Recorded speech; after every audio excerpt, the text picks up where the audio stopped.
বিশাল দেহে রাজাবাবুর ওজন 1100 কেজি। প্রতি বছর 1.5 থেকে 2 লাখ টাকার খাবার খেয়ে হয়েছে সুঠাম দেহের অধিকারী।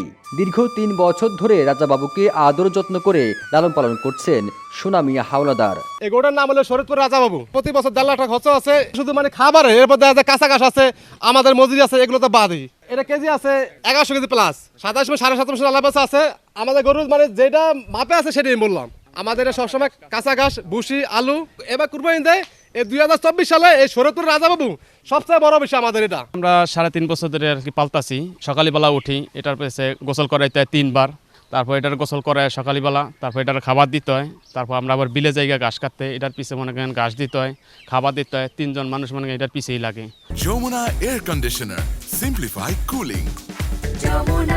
তা আমরা এই কুরবানিতে ইনশাআল্লাহ মনে করেন বিক্রি করে ফেলাবো। আসছে কোরবানির ঈদে রাজাবাবুর দাম হাঁকাচ্ছেন 20 লক্ষ টাকা। তবে ইতিমধ্যে এক প্রবাসী 14 লক্ষ টাকা দাম হাঁকিয়েছেন। তো এক জার্মানি পার্টি আর কি মনে করেন আসছিল, তো 14 লাখ টাকা বলছিল, তো আমরা দেই নাই।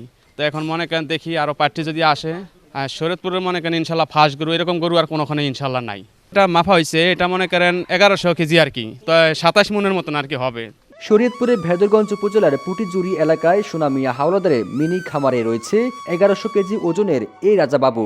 2020 সালে অস্ট্রেলিয়ান গাভীর সাথে রাজাবাবুকে ক্রয় করেন সোনা মিয়া। এরপর অক্লান্ত পরিশ্রম আর আদর যত্নে এটিকে বড় করে তোলা হয়।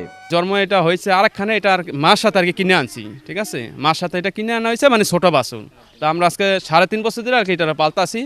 তাই এতক্ষণ মানে আমরা আর কি খাওয়াই তারপর বানাই মানে বড় করছি এটারে, ঠিক আছে। অনেক যত্ন, অনেক পেরেশান হয়েছি আমরা এটার পাশে।